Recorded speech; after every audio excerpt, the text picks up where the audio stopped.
I really like the book a lot, and it's a huge subject, and your reputation precedes you. Welcome. I'm honored to have you here at MNN Into Conversations. Thank you. I'm pleased to be here. Yeah, and I wanted to let the people all know about the book and about your own background. And welcome very much to Conversation.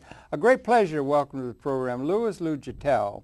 And his name will be noted to anyone who pays attention to the human condition from the standpoint of the New York Times or just generally observations of the human condition. He's written magnificently on economics for the New York Times and other matters. He's a senior writer now there. Yeah. It's an honorific that you're well-deserved. And Louis, welcome very, very much to Conversation. Thank you for inviting me. My great good pleasure. And you've written a new book, a book that's just out in paperback now from Knopf. Yeah. And it's called The Disposable American, Layoffs and Their Consequences. And let's let the people see how it looks in the bookstores now. And I guess it's up on YouTube and that sort of thing and everything. So let's just get in. There's the way it looks. The Disposable American, a really controversial title for a controversial book. Thank you. And welcome to Conversation. We're going to be talking about that in great detail. Thank you. We have a template we'd like to use, and maybe you could bear with us. Could you share a little of your own background, where you were born and raised, a little education, then we can wade into a discussion of the book and the current state of the world and American economy. Well, I'm a New Yorker, Right. New York suburbs, Great Neck. I was born there, and went to the University of Michigan, Ann Arbor. Ah, yes, that's And, my family's home school. Yeah. All right. Well, and I'm graduated from there. I have a lot of family in the Midwest as well, my mother's family. So I'm very familiar with the country. You went to lit school, U of Michigan? I went to the lit school. I majored in English and philosophy, and took a job as a reporter after college in the Mount Vernon Daily Argus in Mount Vernon, New York. Okay. And then joined the Associated Press. And I was some various things there, foreign correspondent in Latin America. And finally, my last job there before I joined the Times, I was the business news editor. Now, did you pick up the pension for business and economics as an undergraduate and so forth, or how did you come to focus, as you've done so well, on economics? I always was interested in economics, but it was really the stretch as a foreign correspondent in Latin America during the period it was a period in Argentina and Uruguay, an underdeveloped country at a time of fairly strong. The United States at that period in the 60s and late 60s and early 70s was powerful, and the economic issues that Argentines faced made me very conscious of economics. At that time? Yeah. They had this implosion a few years back that's now. a that was different another thing. story, That's another era. story. Right? But there was a much greater ideological struggle going on between how to organize an economy, a Marxist form or a capital form, the market legacy form. of Perón and so forth. It was mostly an economics issue at the time, and it made me very interested in underdeveloped countries and underdeveloped economies. Had you been interested in that before? You went to you were where were you based, in Buenos Aires or? In Buenos Aires, and I traveled throughout Argentina and Uruguay and Paraguay. Before that, I had been in the Caribbean a bit, always for the Associated Press then. And you were doing general reporting? General reporting, but general reporting when you're in Latin America is economics reporting. Is it really? Yeah. And, of course, coups and other violence, but essentially the heart of it is economics. Because it's really an issue of income distribution, of investment, how to make an underdeveloped economy come alive, how to ward off the developed world's industrial power. For example, most of the auto industry in Argentina at the time, it was a period of high tariffs, was assembly operations, American and European companies, but mostly American, and they would assemble cars importing steel, for example, and importing parts and paying licensing fees and so forth back to the United States. And there was steel, for example, the Argentines thought maybe they would put up a steel plant at that era. But U.S. Steel said no, and they couldn't get the financing for it. That later changed, but to me it was a very interesting time. And the underdeveloped world was really a marketplace for the United States and the industrial world. Now the globalization is a much different animal. Yeah. Everybody's on a more equal footing, and you have first-rate, instead of just assembly plants that really have equipment that was once used in the United States. That was the nature of them in my day. You have first-rate assembly factories that ship back to the United States and production. Or set up licensing things like Japanese automakers here. No. But I don't want to get too much into globalization as a factor in layoffs. Layoffs have a life of their own, and while globalization, that is offshoring, play a role in the downward pressure on wages and on job security, it's really an invention. It's really something that's developed in this country more than in any other industrial country. Well, I wanted to, fine, we'll get to, that's the theme of your book. That's the theme of the book. Exactly. We definitely want to get to that. Yeah. But this idea that the economics are so inform the understanding of the human condition in Latin America, in a very real sense, economics is really very, very significant in terms of informing the whole political process, the whole way in which a society is organized, not only in the developing world, but in general, and it's under-reported in the general news, or under-recognized in general news, how important even arcane things like economic theory and economic confrontation of ideas and so forth is really important in terms of the human condition, and I think it should be reported or front and center more in the human agenda. I wonder if you might agree with that, being a writer on economics. It's relative. When I came home from Latin America in the 70s, we were early 70s, we were a powerful nation. We didn't think much about economics or exchange rates or anything else. And now we think quite a bit about economics. We're very aware of exchange rates, trade deficits. We're very aware of wages and output and competition with the Japanese and the quality. All these are economic, China, all these are issues that have become quite front and center in America. Now you can say, and I think they're very much in the newspapers these days. Now you could say it could be a lot more, and we haven't straightened out all the misconceptions, but 20 years ago, this sort of book just wouldn't have been, layoffs weren't an issue. Job security and the amount of writing that we do about economics issue just wasn't there. Or in television, one thinks. You know, the television is it's so much about politics.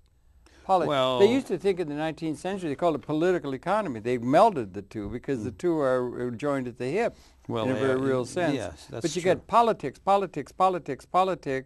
and the thing that's informing all of it, the bedrock of the whole thing, really is the economic arrangements that are there. I mean, that's all the point I was trying to make. That's a fair point, but I really would like to go to the substance, because I think it traces. My book traces sort of what you're talking about. I got very interested in job security. This book, The Layoffs and Their Consequences, traces the rise of job security for nearly 100 years, starting in the late 19th century and culminating in the 1970s. We actually, and it played a huge role, job security, in our industrial success. It was actually something that the management pushed as much as labor, because we needed. That we had these big organizations, nationwide companies, the railroads, Procter & Gamble, U.S. Steel, Sears and Roebuck, and others that required thousands of workers and self-starters, people who identified with these companies. That was recognized for a long time, and through pension plans and other forms, we developed career ladders and career situations, and that was an upward trajectory right into the middle and late 1970s. You said 100 years. You said 1900 would go back to the ending of the 19th century. Yes, right. Picking up around 1820 or 1880 or something. No, about 1880 about 1880 or 1890, let's say, to the mid 70s. Right. And there was a period, of course, of tremendous upheaval in the Depression, but horrible. But then, instead of going backwards on job security, the New Deal came, and and used legislation to strengthen unions, to strengthen job security, to strengthen all sorts of things. Out of the Depression and the New Deal and that sort of thing you're talking about. Yeah. And then we came out of the war, and we were concerned that we would go right back into insecurity again and into unemployment. But in fact, and it was a big political issue. Even the Republicans were advocates of jobs, of seeing that people worked. Even the Republicans. Even the Republicans. I'll read you something that, good, yeah, sure. That Tom Dewey said. Tom Dewey ran against Roosevelt in 1943. He was the Republican candidate. He was. I didn't realize that. Dewey, I remember 48 so well, but yeah. Well, he was and he ran against, and he was a standard Republican, a little bit more conservative than most. But when it came to the issue of job security, here's his stump speech. Okay. If at any time there are not sufficient jobs in private employment to go around, then government can and must create additional job opportunities because there must be jobs for all in this country of ours. Now that's a rather radical statement by today's standards. By today's standards. By today's standards, nobody would say let's have government job creation. But we have had. We have had, but we haven't in the last 20 years or so. That stopped. I think the private sector union representatives under 8% now, but there's still a lot in the public sector. There's some. No, that's job. I'm talking about the concept of whether. Well, we're bouncing around a little bit. Let me come back to this a little bit. All right. Let me go on. So then we hit the late 70s. The private sector, throughout the post-war period, we didn't need government job creation as we had during the Depression. The private sector was tremendously powerful. We were the dominant world power, and everybody had work. Well, and golden age in a lot of ways. Well, it was the 40s, certainly 50s, a high 60s, 70s. It was a high employment era. There wasn't foreign competition. And then along came competition from Japan. And we responded to it by cost cutting. But we did it there was a lot of resistance. I have in this book a chapter about 3 chief executives at the Stanley Works. Yes. And it sort of traces the cultural. Tools, The Stanley Works is headquartered in New Britain, Connecticut to this day. It makes hardware, but above all, hand tools. The tape measures that you see clipped to people's belts. So very often a Stanley Works product. That company had never had layoffs. Like most companies. There was plenty of labor trouble. There were furloughs during hard times. That was fairly common in this country. But it always meant that, look, we're having a little bit of trouble. You stay home for 6 or 8 weeks. You keep your seniority. You keep your identity with your company, with Stanley Works or with any company, and you come back when times get better. And there was a loyalty building there both ways. But suddenly the Stanley Works found itself with competition from Asian-made tools, and it's found in the end that it had to do some cost cutting, and it started with white-collar workers in the late 70s, and that was such a problem for Don Davis, who was the CEO then, that he and his chief operating officer went to every factory and operation in the Stanley Works in the Northeast, and personally explained to everybody why there was no other choice. There was It was a traumatic experience for the company as well for everybody, up and down the line. Well, as I outlined it, by the time we'd gone through the next chief executive, Richard Ayers, there was more acceptance of it, and the third one, John Trainey, simply used layoffs to shrink the company, to reorganize it. There was no resistance. So the ethics had changed? The ethics had changed. The social norms had changed.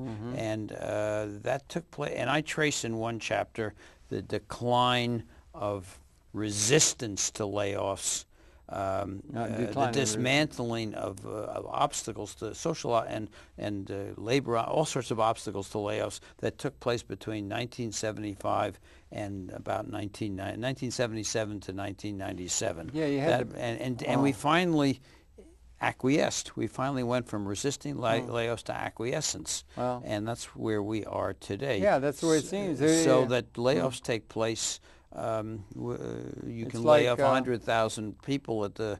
40,000 at GM or something, and it just, well, it's a little piece in the back page. They'll just lay off numbers like Well, that, and it'll just be accepted in a certain sense, Yeah. and with little fanfare or Yes, anything of little that sort of thing. right. It's like when the Duke used to lose the estate in feudal Europe, the serfs went along with it. Well, I mean, don't know almost, you know. I mean, or very little concern, a social concern like. Well, there I had wouldn't been. want to use serfs. I would rather talk in terms of a modern economy that has turned more than any other modern economy to the use of layoffs and labor cost cutting to adjust to globalization, or and that is something.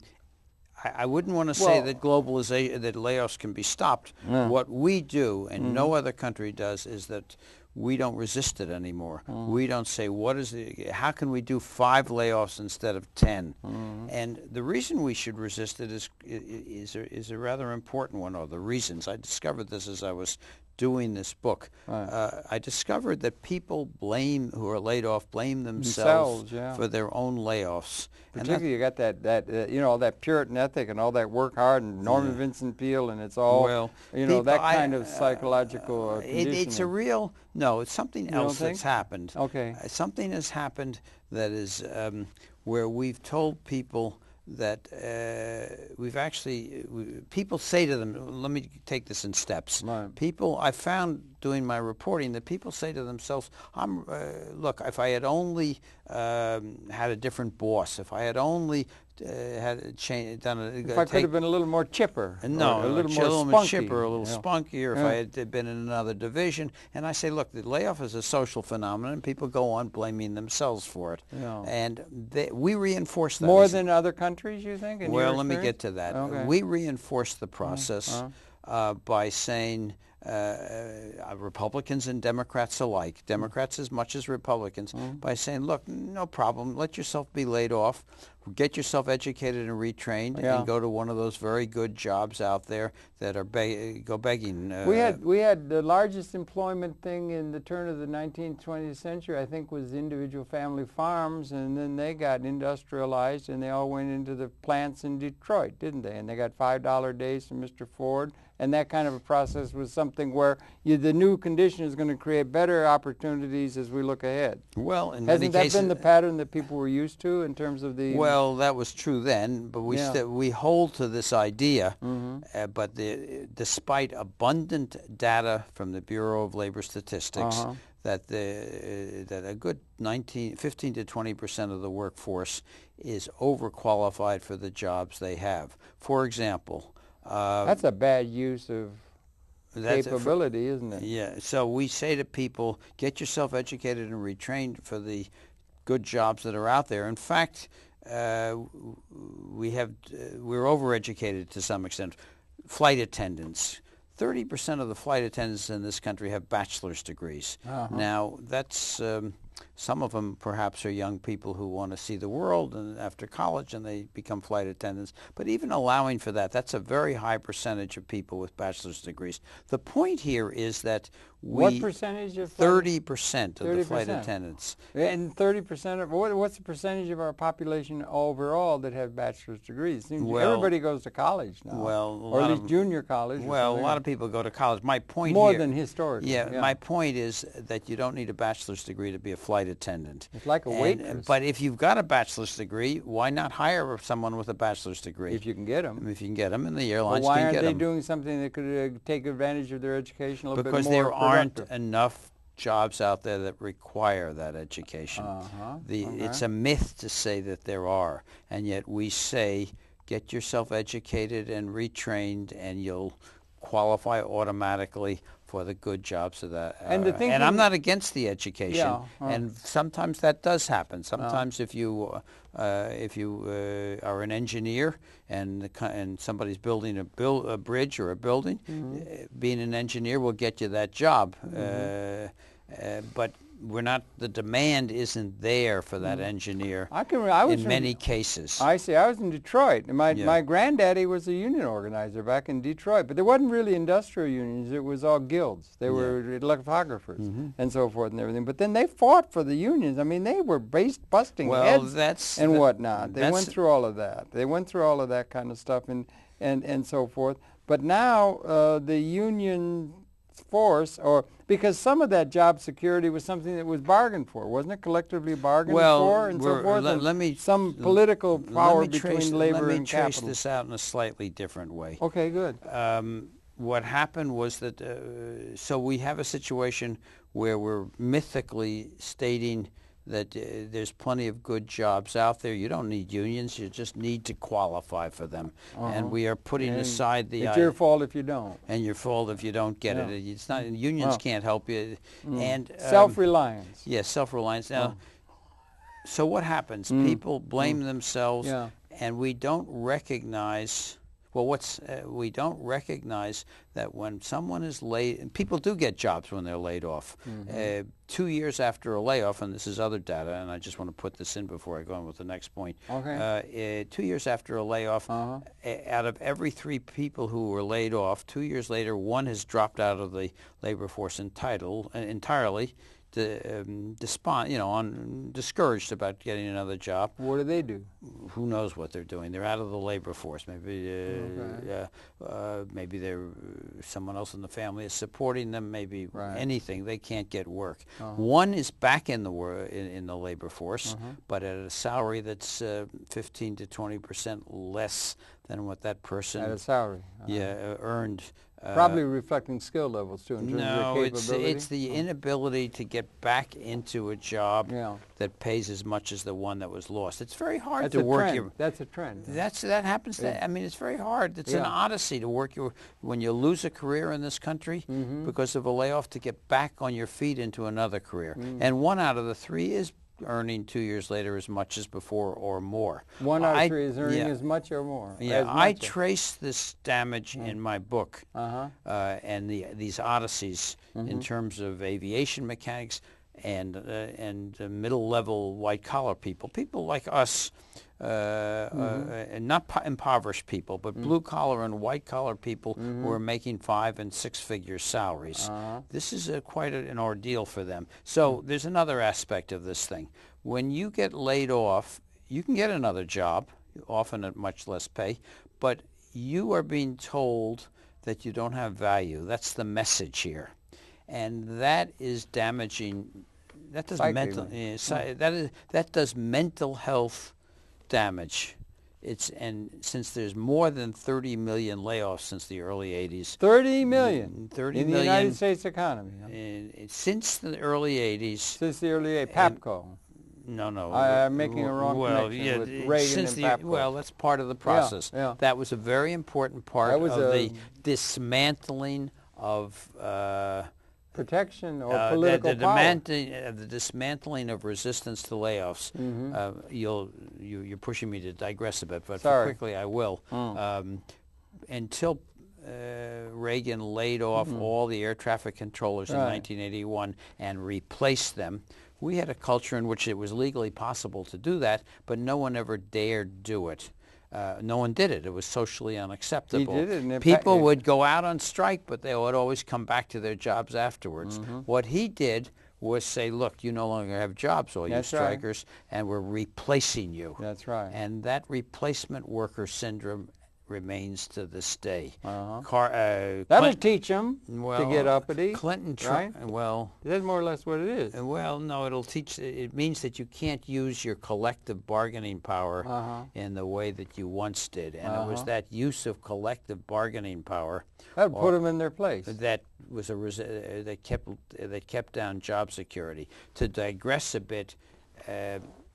Globalization means that there's going to be cost-cutting and layoffs. Every industrial country is engaged in it, but in every other country there is a debate going on about what the right mix of job security and job insecurity should be for a prosperous economy. In our country alone, we are not having that debate. Only. Only the United States? Maybe it's beginning now a little bit, but Europe is having it, France, Germany, all of Europe, We're and just Japan. sort of supine before the forces of this, this is inevitable or something? Or why are we in that kind of an attitude, do you because think? we blame ourselves for our own layoffs. And other people don't? Or is it something, we, is that thing about blaming yourself something that is American, or is it something that's human nature, or what? No, it happens to take place in this country. Okay. Because Frontier, we say, there's some frontier individualism involved. It's something. Norman Vincent Peale? Well, I don't know about We were all raised on that, remember?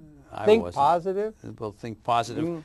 Control of your destiny, and in this case, control of your destiny through education and retraining. Right. All right, but what I found in this book, tracing in my reporting for this book, and I use stories of people who are involved. This is a very narrative book. Okay. And I find that people who are laid off, very often, as I was talking to them, I began to realize that they were suffering a bit, suffering a sort of subtle damage. No, subtle damage. Okay. Yeah, I mean, people aren't out there pulling their hair out or, wringing. Not most of them. It's a subtle damage. Someone who's a very good doesn't look for a job up to his qualifications, up to his, he takes a job that's safer but beneath his skills. Safer, okay, yeah, right. And or he or she gets into depression and gets into other difficulties. Right. A lot of dysfunction. People go into retirement ahead of time and sort of convince themselves that this is a healthy way of life, where in fact what they're trying to do is not go back through this traumatic experience of being laid off. As I saw this that's a real disruptive as I saw thing, this happening, I said, is there really mental health damage? I went to psychiatrists, I went to psychoanalysts, I asked. What'd you find? And I found, sure enough, and I've made this presentations to the American Psychoanalytic Association, that the psychiatrist said, yes, we're seeing this. People come to us for treatment, for therapy. They don't come for layoff. They come because they're not functioning well, or there's family conflict, or they're despondent, depressed in some way or another. And we find in the therapy that a layoff very often is a contributing factor. Sure, it'd be huge, like a divorce. Well, it's not always huge. Or death. It's right up there with the ring. If you have your whole career, and people get their identity. People get their identity by that. When you mess with the means in which somebody gets a sense of identity, you're really making trouble for those people, particularly if you don't have avenues by which it can be politically expressed in a way to address it, and they take it all on themselves. Anger directed inward is depression, I think, and there's probably a lot of it. People react differently. It depends on the person. Sure. Let me read you something else. I went to a psychiatrist. I know I don't want to read too much, but one of the people I consulted was a Dr. Theodore Jacobs, a professor of psychiatry at Albert Einstein College of Medicine and New York University School of Medicine, a very prominent psychoanalyst in America, and he put it this way: even if a person is accurate and sane, I did a really good job, and these are people who have been laid off. Even if a person is accurate and sane, I did a really good job, and I can see that the company is in a bad way, and they have to lay off a lot of people, and it is really not about me. There is seldom an escape from the inner sense of why me. In other words, one has some sense that one has failed and the outside world has made that judgment, and that self-perception dovetails with existing inadequacies that many people feel about themselves. Now, that plays out in different ways. That's in a this larger book. psychoanalytic or psychology. Well, it means that some people pull back. There are people in this book who managed to overcome it. I have, for example, I'll give you a couple of examples. I'm sure there would be, I've one young man. It's like a social Darwinistic kind of survival of the fittest kind of mentality or something, which isn't very attractive in a civilized society. Let me give you two examples. There was one mechanic who was quite good at the United Airlines Maintenance Center in Indianapolis, which a fine maintenance center that for one reason or another shut down, and 2,500 mechanics were laid off. Employee owned it was kind of. No, it was not employed owned. It was owned wasn't? by United Airlines. Yeah. Okay, And I thought United had gone. Okay, no, anyway, go ahead. They had an ESOP, but They this had an was not. ESOP, Yeah, right, but okay, this had nothing to do with this. Okay, This is United Airlines. Okay. And they developed a wonderful maintenance center there for dismantling and rebuilding planes, which the FAA requires every 5 years. It had worked well for a while. Then there was a union dispute, a union management dispute, machinists, and it was everybody's fault, not just the but the outcome was that United Airlines decided to outsource maintenance. There you go. Here comes the within the country. Within the country. Yeah, not offshoring, within the country. Right. To cheaper contractors Down in Tennessee or something? Well, in the South, people Yeah, who there's had, a lot of that took place. well, from the you Rust can Belt. do the outsourcing Yeah. right anywhere. It's been going on. And in this case, so there was layoffs. Well, let me get to the... That's comparative advantage, Mr. Ricardo told me. No, that's not comparative. We're just talking about outsourcing. All right. Lack of... in a different era, when we hadn't gotten into the custom of outsourcing, if the union and the company would have come to some sort of agreement. Given the alternative that they could go to, there's lots of Army and Navy, military surplus hangars around the country. Contractors set up shop. But if you're operating up in Illinois or something, and Indianapolis. And when I just say you're up in Illinois, let's say you're up in the Rust Belt, you're in Michigan or something, you're operating, and then all of a sudden there comes an opportunity, and these people you're charging them, let's just say arbitrarily $20 an hour or something, and then it comes up, hey, we can get, and they're giving you tax breaks down there in Mississippi or something. We got plenty of labor, and it's a thing that can be done, and you only have to pay $5 an hour, and that's a big cost factor and everything. People will move that. A business would have an incentive to move there if they can to take advantage of comparative advantage. No, they had a big incentive. You understand what I'm saying? A lot of that takes place, doesn't it, in the operation of the economy? Yes, but in this case, United had made a huge investment. Oh, you're talking and specific. The city of Indianapolis had made a huge in a state-of-the-art maintenance center. It was a global... something you could take pride in. Something you could take pride in. You could get... Lufthansa was even at one point thinking of doing its repair work here. It paid for itself, and it paid for those salaries. Well, for a number of reasons that I won't go into, that are too...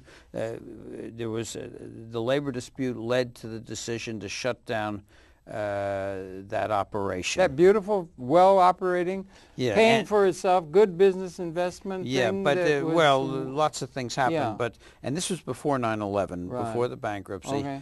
And so these mechanics were laid off. Now let me get back to along with everybody else, I guess, if they're shutting it down. Yeah, well, the mechanics were the main people in this maintenance. Okay, center. Now let me get back to what I was originally saying, which was the people who felt this. One was a mechanic who had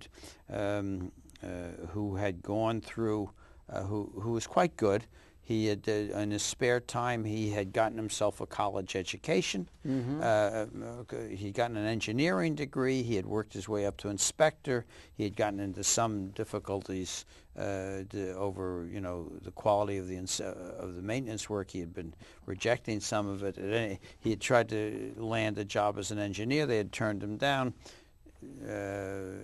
He had then been doing quite well, and suddenly there was this layoff. He took it very hard. Yeah. That was partly him. Well, we all have our idiosyncrasies in our And when I met him, I thought maybe he would be fine. He was married to a lawyer. His wife was a successful lawyer.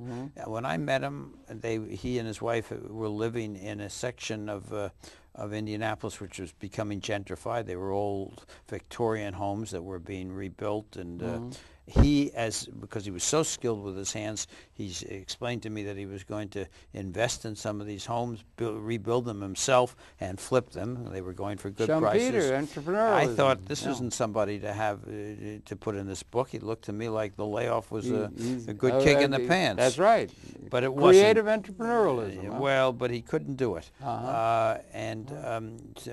Weeks passed, the months passed. He never acted. and he, in effect, and his wife his wife couldn't get him to really act.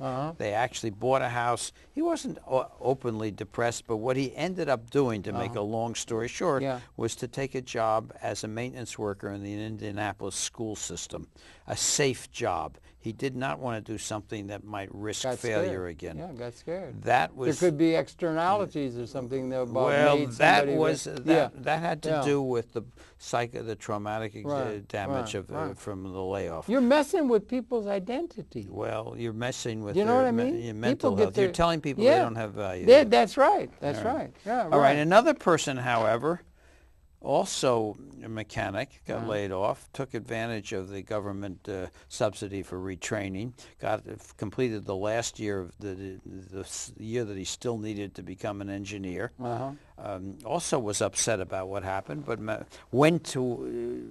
couldn't get a job, finally ended up working for Pratt & Whitney in Columbus, Georgia, as a mechanic at $17 an hour instead of the $28 an hour he had been making up in Indianapolis. But he was an operator. He played golf with his supervisor. He was doing very well. And he was in his own business. I mean, he was working for a big plant. Yeah, but he was a mechanic.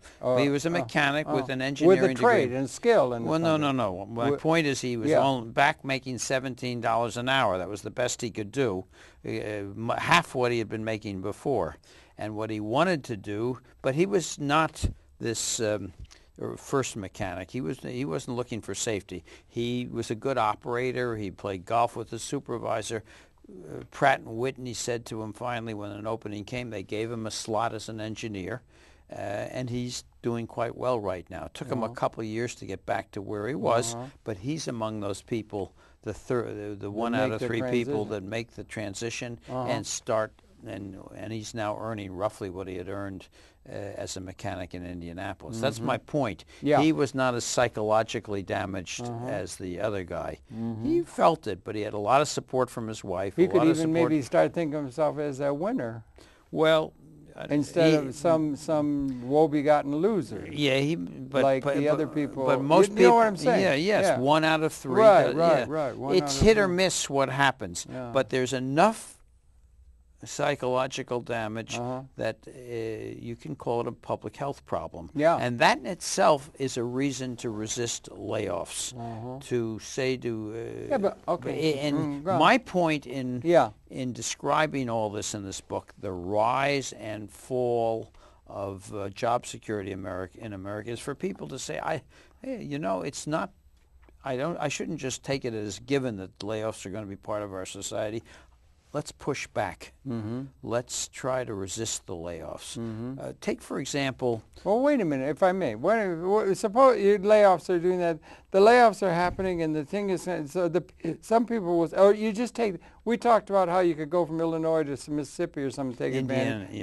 But you can do that, apparently. We had a containerization... Well, I know that was United, but I'm the metaphor of the whole Rust Belt, the whole thing.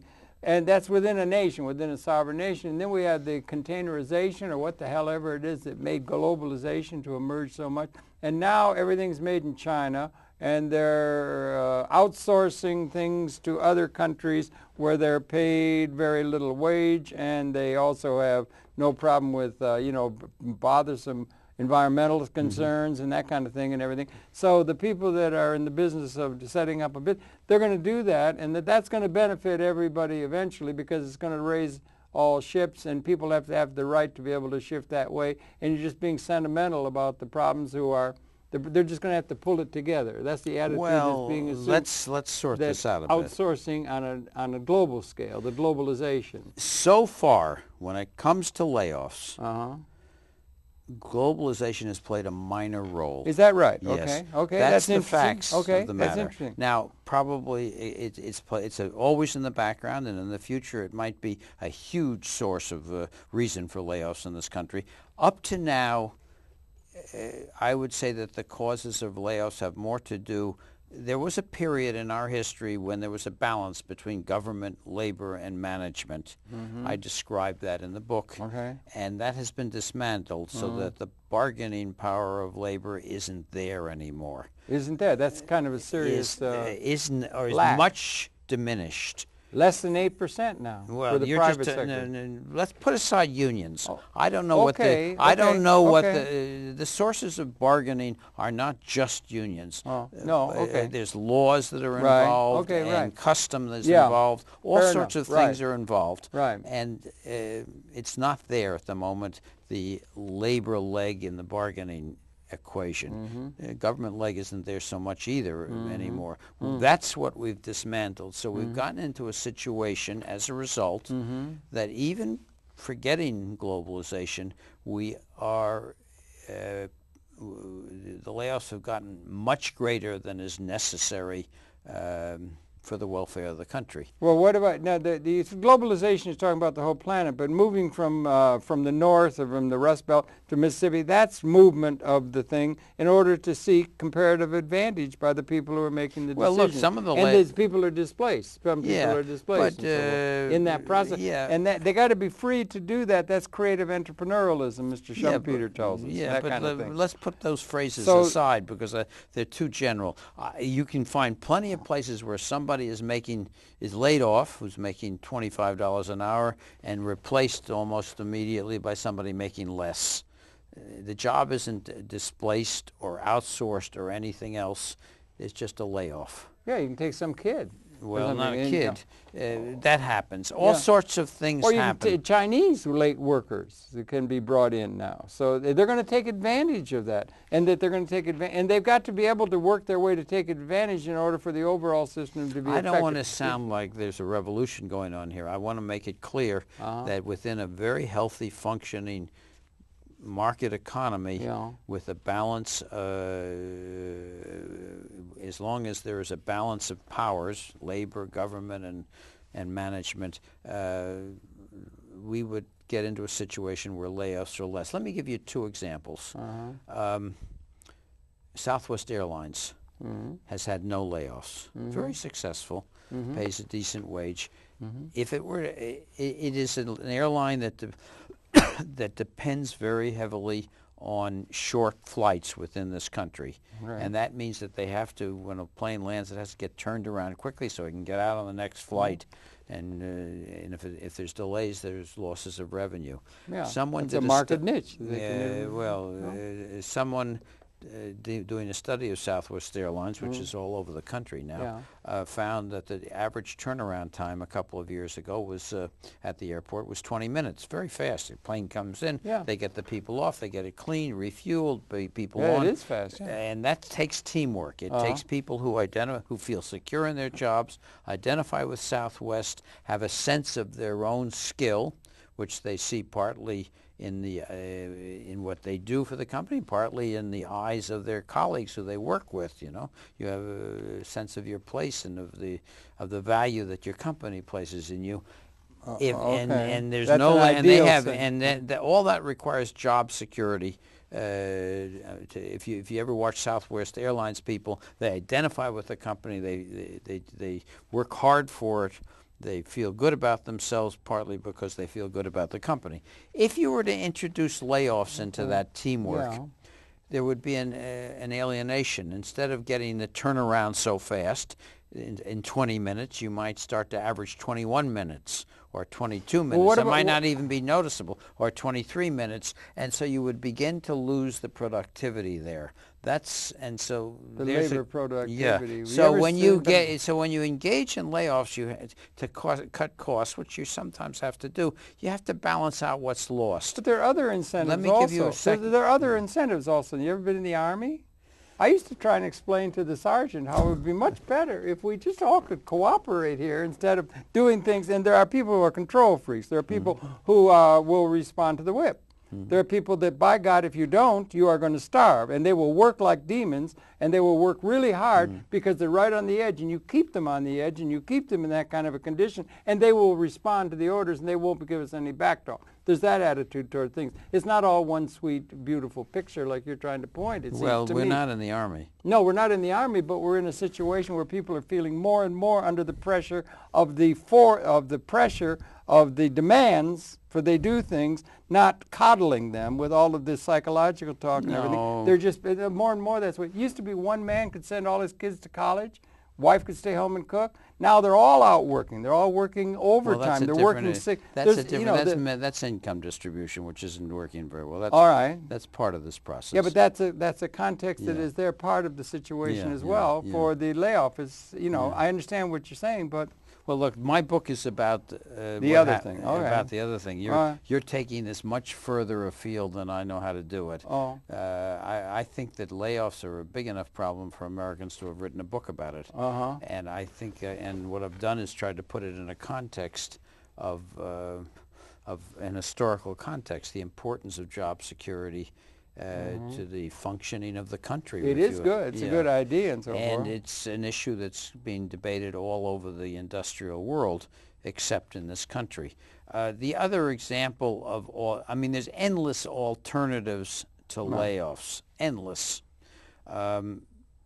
Boeing, for example, at one point when its unions were stronger, made an arrangement with them back in the 90s where they said, look, we're going to have job cuts or labor cost cutting. We will write into the contract the right of you people, if we decide we have to save $90,000 or $100,000 in this department, you try, before we engage in layoffs, you figure out how to cut that cost without layoffs. And very often the workers came up with ways to do it. Harley Davidson. There was a period in the when it was failing. It was saved by Reagan, who put in import quotas on Japanese motorcycles entering the country. Gave Harley Davidson, I'm oversimplifying this story, but it gave Harley Davidson the opportunity to reorganize. And in the process, it made deals with its unions. It said, in effect, we will negotiate with you labor cost cutting. There was a big labor cut. Now, so they didn't. They had once had some layoffs years ago, but they made this deal, and I visit them, and you go there, and the union leaders are upset about what they have to agree to, but there is an agreement that requires management to sit down with labor and find ways to cut costs, and sometimes that can be quite. It's cutbacks in pension funds. And if they don't cut the costs, somebody else across the sea is going to come in and take the market. The point is that they find ways to cut the costs. And there hasn't been a layoff at Harley Davidson in a decade. Really? Yeah. That's good. I had a friend who helped negotiate containerization coming in on the west and east coast of the United States.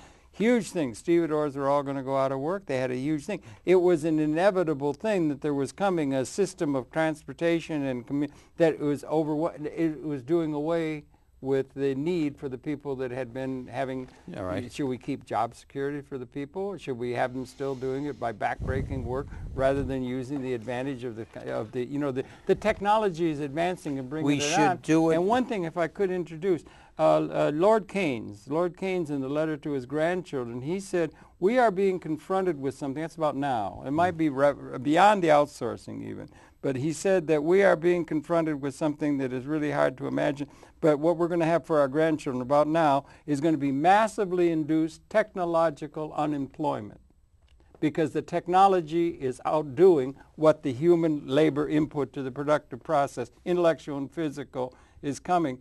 Should we try to keep, and is that factor in at all, that the technology is displacing labor in the productive process? Well, technology always... And the technology is all owned by a tiny class of people, and nobody has ownership of the means of production, which is increasingly something other than human labor. Technology is always a factor, and it comes in all forms and shapes. It's not owned by a small number of people. We've always dealt in labor-saving technology. It's the question then, and that goes back generations. There's always something. They went from the farm to the factory in Detroit, that kind of thing. Yeah. Well, at any rate, the question is how you handle it. Yeah. And what's going on in the layoffs very often has nothing to do with automation. It has to do with cost cutting that often isn't necessary. You can handle the automation through attrition, through reassigning of people, through all sorts of arrangements. it doesn't and the message when you do it that way is the message really is we care about you. We have to cut the labor costs. We have to do something else, but we will take into consideration the damage it does to you, the individual. Okay. We at one point at the New York Times years ago went from hot type to photo offset. Right. My granddaddy was a lithographer. Right, he worked in that kind of. Yeah. Right. But at any rate, that was a big big thing. It meant that was big. Yeah. The displacement of several hundred Wow. line-of-type operators and others. The bottom, I won't go into the whole story, but the bottom line was that the New York Times agreed to lifetime employment for those who were displaced, as long as the Times had the right to go to the new technology. Yeah. And all right, and the new technology could come in. All right, so it cost a bit of money. Uh-huh. It was a very unpleasant situation, and eventually all these people who sat in a room and had nothing to do took buyouts. And they're gone today. When I joined the Times in 1980, there was like 900 or something like that with idle people, and now they're all gone. So there was a cost involved in making this transition. The union in this case had a lot to do with the negotiating of it. But you recognize the cost. Part of the cost of automation is the transition, the social trauma. The social transition. Yeah, transition. We do not, in this age of layoffs, where we have dismantled resistance to layoffs, that transition isn't there. And we are particularly egregious in that degree, the United States of America, well, compared more to other so, countries where so these things far, are going on. although I begin to, yes. And you're dealing with that in this book. We are it's particularly an indictment egregious, in a certain yes, sense of our society. Yeah, right. Okay. Now, what we have to do is recognize, I think, well, I'll give you one other example. How are we doing on time? We got about 6 minutes left. It's 7 minutes. 7 and a half. 7.5. Use haiku. Yeah. I would say, I mean, one of the things we have to do is recognize the problem. We don't count the layoffs as accurately as we should. Okay. The Bureau of Labor Statistics has an outmoded worker displacement survey, biennial, in which they find by their survey, and it's mostly geared to factory workers, that 4.3% of all full-time adult workers are laid off every 2 years. If you added in the hidden layoffs, the total would be, that is the forced retirements and the buyouts and the people who... What would it be then? About 7%. Wow, and that's a big number. Yeah. If we counted more accurately and made that public, it would, I think, raise consciousness about what we're doing and focus political attention on it more than we do right now. Oh, if we focus political attention and then there's something giving, what would be the prescription, Doctor, for us in terms of the way we're going to organize our society? We've only got 5 minutes. Well, I'm not going to, I have no silver bullets. If I did, this might be a bestseller. I would say that the prescription would be that we would take into consideration the cost, the mental health cost. Yeah, that could come right out. And the lost productivity, a la Southwest Airlines. Right. And we would resist the layoffs as much as possible. All right, like they do elsewhere, I presume, right? Like they do elsewhere, yeah. We would also consider something that we've considered twice in our history and so far have rejected, and that is whether the private sector, with the best will in the world, can generate enough well-paying, good jobs for all the people who want them. That was an issue in the Employment Act of 1946. That's still the basic policy grounding statement for this economy, is it not? No, it's not. It's not? No, really? it is not. That's interesting to me. We thought, it came up in the Employment Act of 46. How has it been modified? Well, the thought was... They almost called it Full Employment Act. Yes, but they did. The thought was that the government in these situations should be the employer of last resort, not just hiring people, but through public works and so forth. Mr. Keynes and whatnot. Well, not Mr. Keynes. No. That's stimulus. We're just talking about the Humphrey Hawkins Act of 1978 started out as with Augustus Hawkins, a black congressman from California, the Watts area, arguing that what this act really should be, and the early drafts were that way, it should be an act which makes the government the employer of last resort. That is, when the unemployment rate rose above 4%, government would step in with public service employment, with all sorts of means of supplementing, that's the operative word, the private sector, not replacing it, supplementing. And that, of course, didn't happen. I won't go into the long history of how what started out as making an act that would have made the government the employer of last resort, how that turned into an act where they dealt with where dealing with inflation became as important as dealing with the employment, and dealing with inflation often meant slowing the economy and raising the unemployment rate. It was the opposite of full employment. That's very interesting. So very interesting. Those were all those are issues that have to come up again. And they don't come up. And I'm hoping through my book that they will come up. Well, it seems to me your book is really good. It's really well written, as well written as your long career in writing on economic matters. Very nice. And that's a very, very high accolade. I mean, it's a very high thing to say, because you write very, very well, and the book is really well taken. All these issues come up.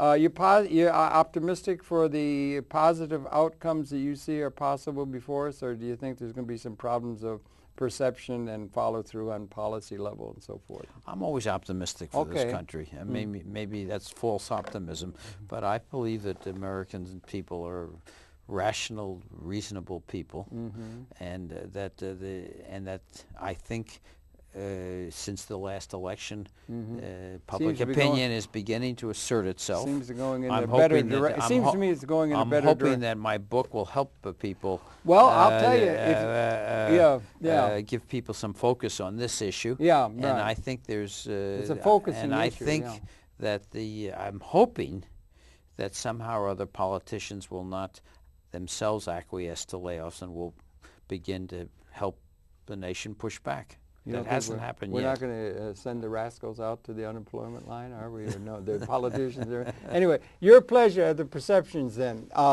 Louis Uchitelle at Uchitelle, and he's written this book. It's really very, very good. Highly recommended. The Disposable Americans. A provocative title, and he's researched it very well, as you can see. Happy to have presented his perceptions to you. We invite you to tune in. We'll come back again tomorrow. Louis, thanks a lot for not only for this book and for coming in doing the program, but for a very long, well-led life writing on matters economic and distributing to the world through the New York Times. You really appreciate it. You're very kind. You really are. Well, it's just the truth. And so you. We'll see you tomorrow. So it goes on and on. I don't know. This is you really good. Are we off the air? No, they'll let us know when we're off the air. So you're really good for television. Have you been on television a lot? Do you get on television? Not a lot, no. You should be. You're very good. You're very well suited to television. Oh, seems thank to you. me, You're if I very may nice. say so, because I've talked to a lot of people, but it comes across very, very well. Thank you. Are they doing much? Do you think there's? This is public access. Maybe you could start thinking about doing a program over here. Well, I'm busy with the New York Times. They keep you busy, do they? They keep me very busy. Yeah. Okay. Yeah. Well, you do a really good job, and this is good. I don't know. It's hard to know. Everything's interrelated and so forth. You optimistic for the human prospect? Or is that you're optimistic for things in general? I'm optimistic, period. We have a fantastic capability through the technology.